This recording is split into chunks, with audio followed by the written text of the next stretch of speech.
Thank you so much, Nadine and Mary-Elise. It's been lovely to hear a bit more of your story, Nadine. So tonight I'm here to share with you my story regarding how to raise a child with complex medical needs. To start with, I was 12 weeks pregnant when our obstetrician told me and my husband that we had to do an expensive DNA test to check our son for chromosomal abnormalities. When I asserted that even if abnormalities were found, we would not terminate our child, he responded immediately, "Why do the test if you won't abort?" Right at that moment, I knew that we were in a fight for our son's life. To give you a little bit of history, I was no stranger to tough pregnancies. My first pregnancy with our older son, I had 2 major surgeries, 14 medications, and I had hyperemesis gravidarum, which is extreme nausea and throwing up throughout the whole pregnancy. So to be honest, I was pretty nervous about going into a second pregnancy, but I have to admit, absolutely nothing could have prepared for the emotional and physical challenges of this second pregnancy. So to go back to where I began, we were 12 weeks pregnant. I thought for sure nothing would be wrong. We had our children young. I was within, normal age ranges. But at 14 weeks pregnant, my worst fears were confirmed and our son had Down syndrome. We were also told that he might have a second chromosomal abnormality that would include further physical and mental challenges such as schizophrenia, and that he did have 4 heart abnormalities that could mean he would not survive the pregnancy. I don't know how to explain how it feels to be presented with so many challenges. When I found out that he did indeed have Down syndrome, I remember sitting on my swing chair with my husband and I was just looking out at the landscape, feeling like my whole world had changed. But in that moment, all of a sudden, there was this little rhythmic tapping on the side of my body, and I grabbed my husband's hand and he felt it too. And I felt like it was our baby saying, "I'm here, I'm alive, I want to live." And so my husband and I made a commitment that we were not going to take our baby's life, even if it was going to change our own. So we determined that we would resist whatever pressure we might face to abort, and we did face pressure. At 18 weeks pregnant, I almost miscarried. And the sonographer at the hospital said to me, "You're so brave. Most women wouldn't carry through a pregnancy like this." And to be honest, I just cried and cried. And she was kind enough to give me a huge hug. And I didn't feel brave at all. I want to be really clear. I felt like most women would when presented with that scenario. I was completely freaked out. I was overwhelmed.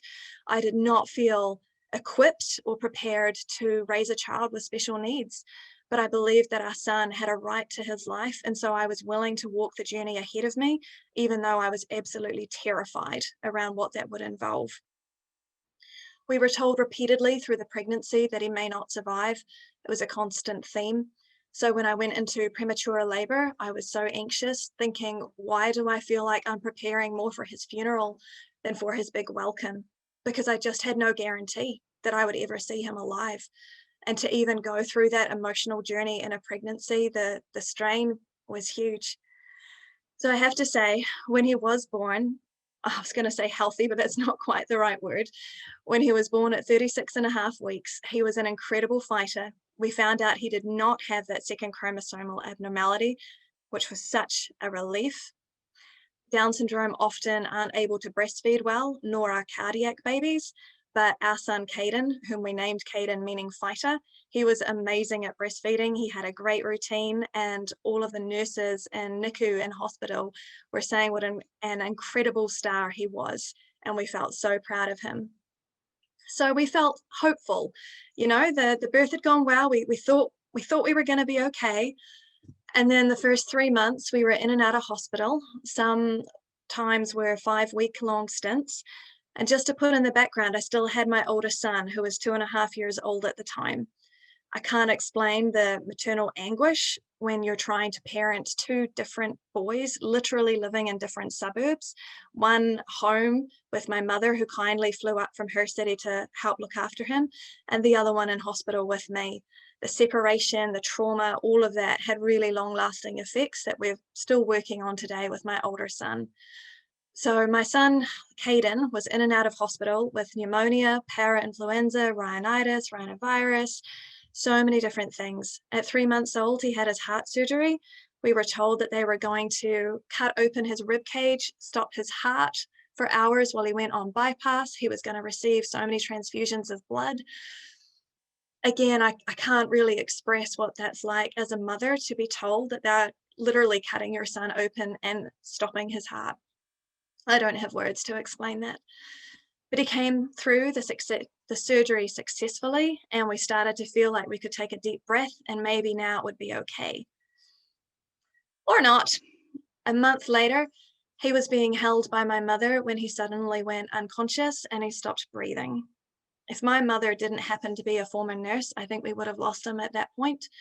But thankfully, she was able to revive him. We were back on an ambulance, and then we had another experience, an emergency in hospital. I'd gone to the toilet, and all of a sudden, all of those alarms just started blaring. And I just had one of those moments, it's never your child, it's never your family. And my phone rang, and straight away I knew. And my husband just said, "You might want to come back." So I just ripped down running through the emergency department. I got there, and there were all of these nurses and medical personnel all working on my son, so many that I couldn't even see him. They said he'd gone blue and his oxygen had plummeted down to 15% when it should be 95. Again, he recovered. I developed post-traumatic stress disorder instead. I I can't even explain what that period was like. I used to say to my husband, if I sleep in another room tonight, do you think our son will die? If I'm not on edge all night long listening, is he breathing? Do you think he'll be okay? I was scared to even have a shower because if I couldn't hear him cry, would I know that he was actually still alive? This was on top of all of the risks of him aspirating on vomit, when a few times he would vomit and I was always miraculously right there and able to spin him fast enough that he never inhaled it and was in serious trouble. So there were so many dynamics there that were going on. Again, we thought we were regaining our footing, when at 9 months old, I saw a whole lot of symptoms that didn't seem to add up. I looked online and I just went, sweet Jesus, no. I found something called infantile spasms, took him back to hospital, and they confirmed that he had that as well, which was a form of epilepsy. By that stage, he already had significant brain damage. He was no longer looking at us, engaging, smiling, babbling. All of the gains we'd made post his heart surgery and apneas had just completely disappeared. It was heartbreaking to pick your son up out of the cot and he wouldn't even kind of almost register you. At that point, we were told that he might die a slow and painful death if he was left untreated. I'm just going to show you a photo of what that was like for me as his mother. That's me just holding him, wondering if he's going to be okay. We had no assurance once again.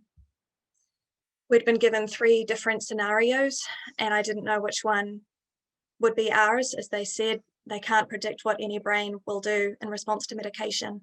So he was on 16 medications a day, up 12 times a night, and this was over the first New Zealand COVID lockdown. So we were all so exhausted. My husband, my mother, and I, we were doing shift. My mother was so exhausted that she actually collapsed unconscious over my son's high chair, trying to give him all of his complicated steroids and medications. I was pumping breast milk, and I sat there wondering, has accepting my mother's help cost her her own life? There are so many points of such trauma for us through this journey, but miraculously, my mum again was okay. She was hospitalized, and a week later I was too, just for exhaustion. So at that point, I didn't know if I was going to be able to survive this physically, if my son was going to survive, or if my marriage would survive. And I had to do some really key steps to enable us to just keep going. At many points, it was just survive the next half second. It wasn't get through the day, it was a half second at a time. So some of the things I did was I was honest. I asked for help. I said, look, if I'm at my last 1%, I feel like if I can get help now, I think I can rebound. But if I don't get help, I really don't know what's going to happen. My church really rallied around me, lots of people praying for us, delivering meals, providing physical help. Of course, my mother's still there, but there were so many just day-to-day challenges. I created a Facebook group, which was my lifesaver, having friends that I could just message in one space and say, I really need support. Can you encourage me right now? Some of them started doing shifts at hospital with me. To date, we've done 93 nights in hospital, and my son has more than 600 medical documents for his current 21 months of life, just to give you a bit of an idea. The other thing I did was brought lots of bright colors. When you're under a COVID lockdown life and you can't go out, you don't have access to socializing or, doing a lot of exercise, the things you'd normally do. So I created huge bright storage cubes for my son's clothes, saved me time as well. And then we're folding, just biff things in. It's quite nice. And I just created paintings around our house. We designed an outdoor play area for my son, because we couldn't go out and his health was so at risk. We knew we needed to have developmental tools at home. And shortly I'll show you some photos and some of the ideas that we put into place. But that was such a key thing for me, was mental distraction. So I was constantly thinking, what can I do that will improve our life in future? Even if I'm so exhausted right now and I don't know how to keep going, what can I do practically that could have payoffs? Another thing that was really helpful was being told that most marriages in our circumstance don't survive with a child with special needs. That was so ironically validating. It helped me understand the struggles my husband and I were going through.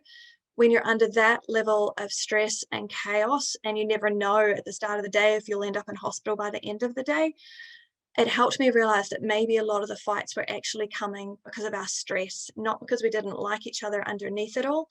So I had to take a step back, and I had to constantly, consciously look into the future.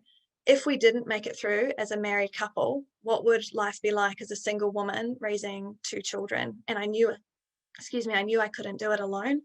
And I also knew that there was every chance that if we hung in there, we could actually make it through and it could actually look better. So I had to hold on to that hope. I also had to tell myself in those worst moments, my children need me. They need me to make it through this myself. Even though this is costing me so many breaking points I couldn't even describe, I have to keep going. I can't give up. I can't give in, because my children need me. Again, I thought, what would happen if I didn't make it through this? And I pictured their lives and their grief and loss if I wasn't there. And I was like, I can't do that. I've got to make it through as well. So there was a lot of things that I had to consciously do to just keep putting that one foot in front of the other. So I'm just going to show you some of the things that I decided to do. I had this theory. Every specialist will have so many different suggestions for what you should do for your son. We decided to prioritize, and we wanted to focus on his gross motor skills. So I was like, if walking and running and all of those things require strong stomach muscles, surely if I developed a whole lot of things around the house that required him to crawl up and over, that would help build those muscles. So it's kind of a theory I had on my own, and you'll see I had this aerobic stepper. We had some clamshells, a hanging plastic barrel for him to learn to balance. So we had lots of these things all around the house that we found, he would just be playing. And so he could engage in those things without me needing to consciously spend time on them. But it was really, really helpful. I also spoke to the specialist at the Children's Hospital. He recommended things like sensory boards, tactile balls, fish tanks, bubble tanks, sand pits, play-dohs, tunnels, just all of these different things. So we continued to look at what we could do in our outdoor play area that would continue to give him brain development within that COVID lockdown sort of life. We invested in bikes as a family so that we could go out biking, give him new stimulation, get outside, go for walks. So there were a lot of different things that we put into place. I'll just show you some more. There we are. So you can see some of the paintings that I'd done in our outdoor play area and our indoor sensory board.